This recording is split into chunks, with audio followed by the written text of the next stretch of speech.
Welcome to 500 Doors, your real estate podcast. Speaking with industry experts in real estate buying, selling, planning, developing, wholesaling, investing, financing, and management. If it's real estate, we're talking about it.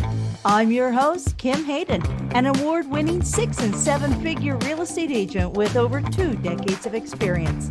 Understanding real estate is a dream for many, that we, real estate professionals, have the ability to bring that dream to reality while building better communities and being the change we want to see.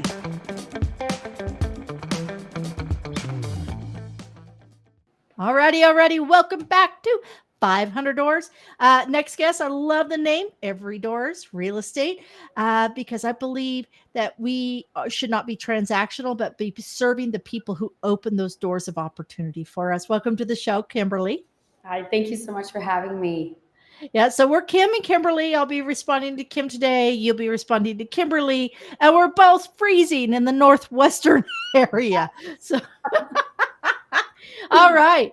So, Kimberly, give us a bit of a rundown because you have a really unique and fun background. Yes, so I'm originally from Ciudad Victoria, Tamaulipas, northern part of Mexico. I moved to Austin, Texas when I was 13 years old, and somehow ended up in Seattle, Washington, and here I am. So I got into real estate basically because I didn't have a community when I first moved to the States, and I craved community. And at a random coffee shop in Austin in college, this lady, I was grabbing my coffee and she was pitching her real estate thing. And I was like, what does she do? And I went up to her, she's like, oh, I sell real estate. And she's like, do you have a house to sell or buy? I'm like, no, I'm just a college student, but I liked what you did. And that always stuck to me, always. I needed and I wanted a sense of community throughout my whole life. And I felt that I could create my own. And I jumped into real estate, not knowing anything. I went to Keller Williams event, and I was like, oh, I'm gonna do this. Everybody was so excited, and I was like, this is it. This is where I can make an impact anywhere I go. I don't need to be known. It's the effort that I put into in-person communications. And so here I am. What were you going to go to school for? Like you were in college? Yes, I did international business and I worked for Apple prior to doing real estate. And it's just, I was redundant. I needed challenge every day. I needed to just be thrown like a kid in the pool. You don't know, you're just thrown to keep me going. I like challenges and the unknown and getting out of my comfort zone. And I believe, as most agents would agree, you are pushed out of your comfort zone on a daily basis. And that I love. I wake up, I'm like, okay, great. Even though I don't want to, but I know I'm going to. Therefore, that's growth for me and for everybody around me. And no 2 days are the same. That is for sure. That is for sure. Just like no 2 people are the same. What do you think is I love the fact that you said you craved community. And what's fascinating is we're hearing that continuously post pandemic. We're hearing that people are looking for community, and what a gift you give that you are building community through the people you serve, because that's not only for you, but then that gives them a point of community. I love how you put that. What do you think is your unique selling position? So my unique selling position is many, many things. So being from Texas, I am as transparent and blunt as they come. I focus only on listing sellers, and I have a very unorthodox approach. So I like to break everything down and strategize from past failures of mine or other listings that I can use as case studies, to then when I go to my potential seller's home, I can take a different approach. I like to play around with things rather than, like going in with a PowerPoint. So I go to listings just like a person. If you're letting me into your home, and I don't want to be robotic sounding, I want to nourish and grow that friendship or business relationship and make an impact. So when we are done, they say, call Kimberly Coulson. I remember Kimberly. And I believe that that's done by just being human, right? Obviously, you got to do what you got to do, but as well treating them as a human. Um, I do you want me to break down my breakdown of how I do it, or Sure. okay, Sure. I'd love that. And I'm sure amazing, anybody who's listening that needing to learn, this is great. an So excellent opportunity. um, when I started real estate, and as everybody, you are given presentations and PowerPoints and how to do everything. And I was so bombarded with all of that and I couldn't keep up and I was trying to be something that I wasn't and smile and da da da. And that's just not me. I'm a very loud person and it is what it is. It's very transparent and we'll find a solution always. So I walk in, just hi. I always want to sit down and ask them what made them invite me over. What was it? What their needs are, because we are human, so we make decisions based on emotion, and I want to make sure to understand that, so then I can make sure that, hey, I am the right agent for you or I'm not. If I don't understand their motivation or their pain points or emotions, then I wouldn't be able to serve somebody properly, because then I don't know and I'm just working as a transaction. And me knowing their emotion is very, very important. Again, human connection, community. And I want them to remember my name and I want to remember them too. And that's how you create things. Every appointment for me is that's basically my new friend. Like, hi, how are you? I'm going to sell your house and we're going to be friends and I'm going to deliver and I'm going to just shoot you straight throughout the whole process, good or bad. We'll find a solution. And so I believe that makes me different. I don't take CMAs with me. I don't really take anything with me. Just myself, my card, and after an appointment, I will send a recap. Send a recap. Yeah. And I think a lot of people, I think most people are fairly comfortable with everything through a digital format. Yeah. So it allows you, and you know what, that I used to do that a lot when there was a lot of question around a house, is I would go in and do the full evaluation, take a look, and then I'd ask, are you okay if I take this away with me? And really, I've learned a lot today that will impact the numbers I give you.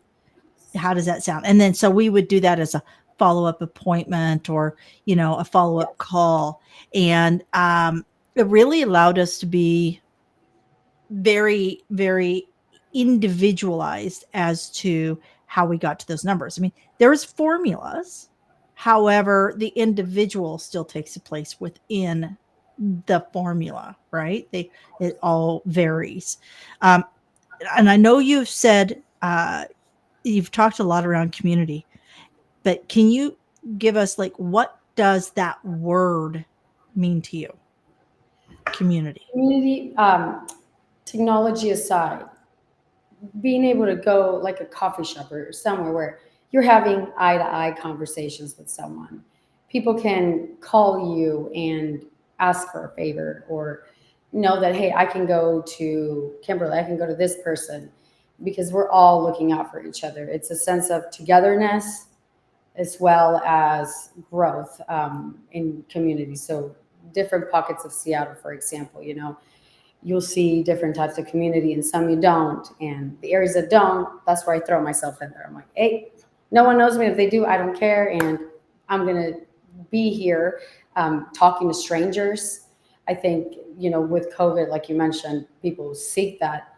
Yet in Seattle, there's called like the Seattle freeze, which is real. Coming from Texas, that is real.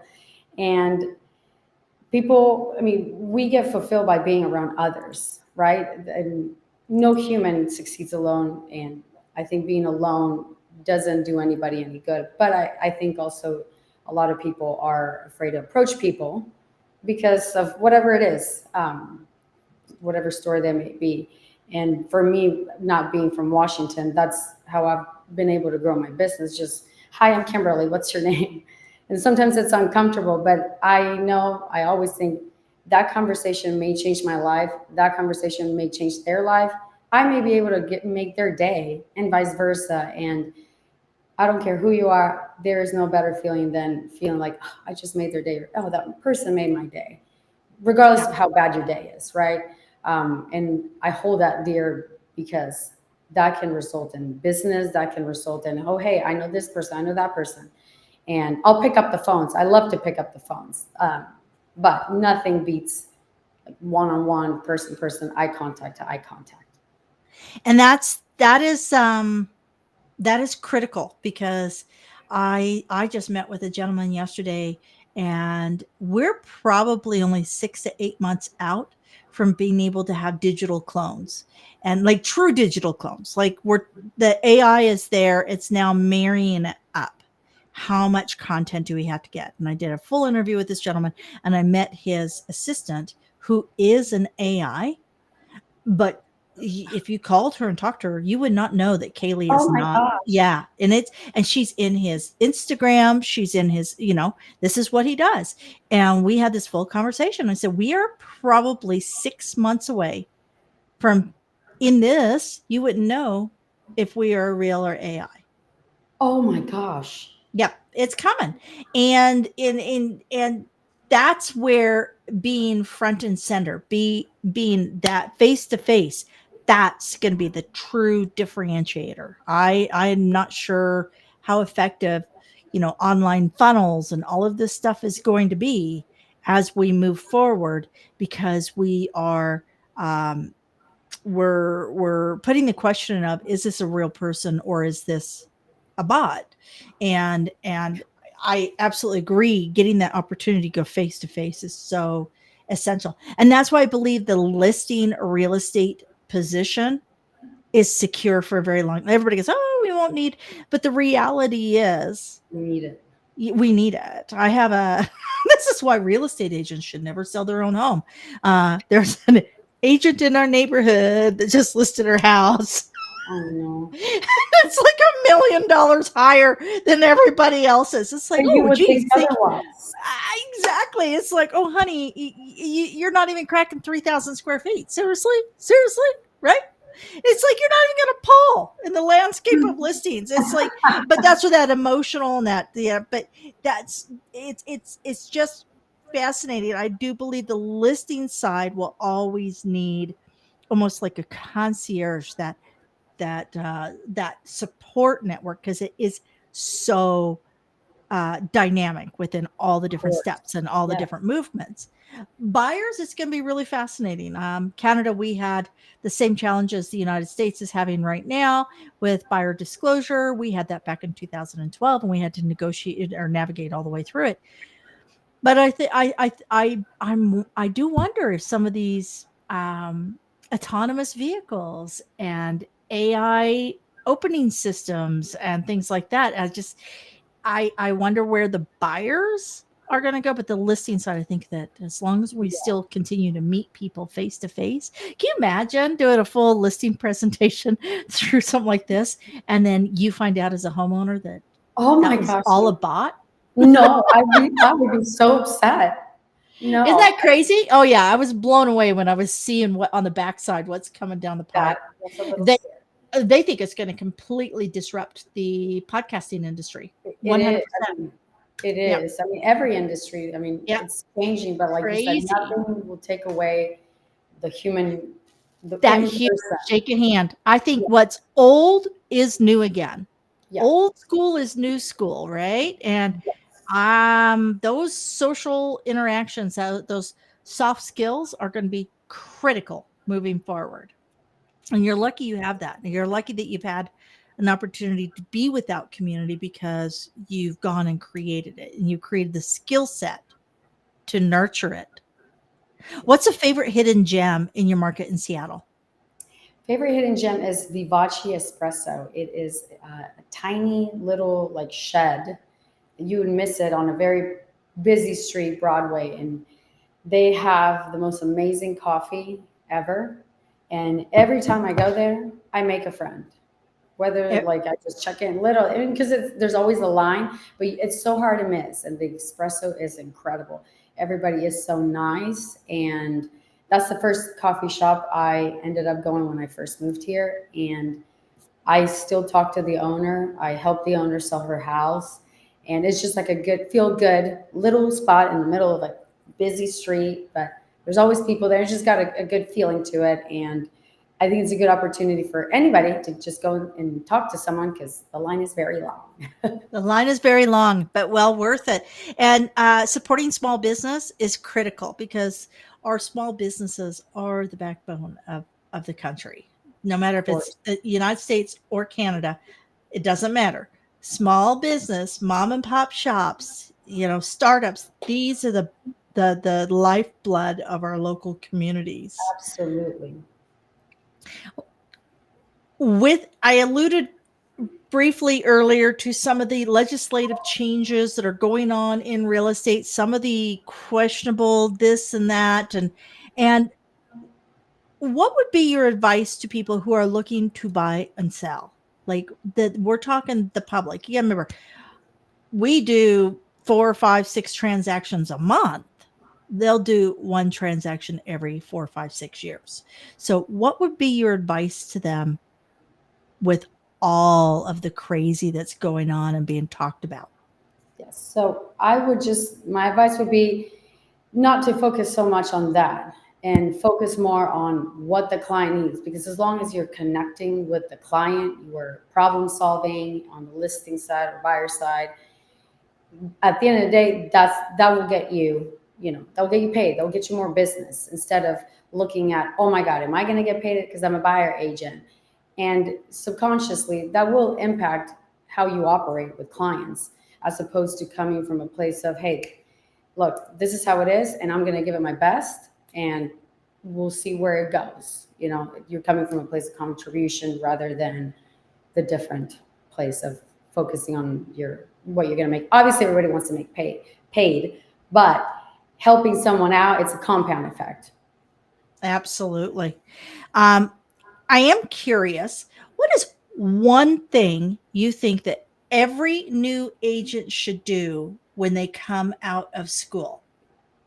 Fail, What? fail, fail, like a new, like fail, like put yourself out there Fail and fail, forward. fail, fail, fail, fail, fail, fail, fail. Don't be afraid. We get paralysis by analysis with so much information that's thrown at us as new agents and this and that. There's no better teacher than doing it, actually doing it, putting yourself out there, even if you don't know anything, because then you're gonna be like, oh my God, that's so embarrassing. But you're gonna learn, you're gonna feel the failure, the pain, which will cause you to learn. And that's for me, I believe that's how I got better, by Uh, failing, because by failing.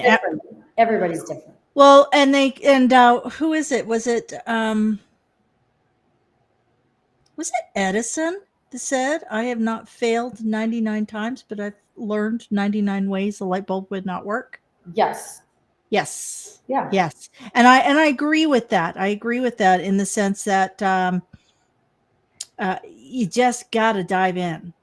The definition of perfection, folks, is complete, nowhere left to go. So if you're waiting for your business to be structured and set up perfectly, you will never start. So progress over perfection every day. Every day. What's a book you think that every new agent should read? Oh my gosh, I read so many books. I had a feeling you're a book reader. I am. I would say a little 48 Laws of Power by Robert Greene, or anything by Dr. Joe Dispenza. Oh, yes, yes, It's yes. not real estate relatable, but it is, obviously, if your mindset's right, you attract the right things, right? I would suggest those two. Awesome. Awesome. Any final words, any advice, anything that's just been burning in you over the last little while that you'd like to share? I mean, yes. And in this industry of real estate, there's a lot of, we've all been there, ego, or trying to be, or trying to match the top producer who you see. Just be, because there's hidden gems in you that you may not even know about because you're trying to be someone or copy someone else. The one thing that no one can take away, and I learned this from a business coach that I had, the authenticity that you carry, no one can take away. And that right there is what will make you special no matter what. And by being authentic, you will feel at your absolute best. Therefore, you will be performing at your absolute best. That's it. Oh, I think that is excellent insight. I think there's too many people running around trying to mimic Selling Sunset and some of those others, Yes. and I don't know about you, but I don't live in Hollywood. Me And neither. none of my listings really look like any of those No, listings. and I don't want all Yeah. the drama either. Yeah, I don't want it. I'm with you. This is a drama-free zone. Yes. Drama-free zone. Can you share with us all your socials, how we can find you, follow you? What platforms will you be most likely not to be a bot? Yes. So I am on Instagram and the Notorious K and Kimberly at Every Door Real Estate. And you And what? and in this podcast now. Oh, this podcast. Absolutely. You're great. I think that if more agents who are truly authentic took up the mantle of being visible beyond their backyard, it would dispel a lot of the negative towards real estate agents, because it used to be back in the 50s, 60s, 70s. This is before my age. I'm not that old, folks. It used to be the butcher, the baker, the real estate maker. Those were the people that sponsored little Timmy's soccer team. Those are the people that volunteered at local events. Those were the people that you knew if you needed something, you could call them. They would know who to talk to. And that's what I love about what you have said, Kimberly, because you have really put that back out there, is that by craving community, you choose to create community. Yes. And we need more community, folks. We need more community leaders, more community participants. And, maybe at times we need to take a little lesson from the wolf packs out there. The wolf packs, the leaders lead from behind. They ensure nobody gets left behind. And we have the ability to be the change beyond the politicians, beyond the big corporations. We're local level. Yes. Yeah, we're local level. We know who needs help, who needs service. So be the change. Kimberly, you are a rock star. I am so glad we connected. Question, do you have a really good recipe? Being from Mexico, do you have any really good, because we don't get really good Mexican food in Canada. Embarrassed to say I do not cook, but I can clean like no one. Oh, you can be my wife then. I will clean over here, laundry, I will organize everything, but cooking, I do not cook. I cook, and I hate to clean. So oh my God, I love cleaning. There we go. We're a match made in heaven. Thank you, Kimberly. I really appreciate your time. Absolutely. And by the way, folks, you know what? You can. I promise you this. Just like Kimberly said, it's okay to fail. What's not okay is not to start. What's not okay is not to get back up, because we're the front line. We can be the change. Don't worry about who's in office. You be in your community. Until next time. Thank you. Thank you for joining us at the 500 Doors, Your Real Estate Podcast. Be sure to join our Facebook group at Real Estate Success with 500 Doors. Keep on watching, and don't forget to like, subscribe, comment, and share, because we all know sharing is caring.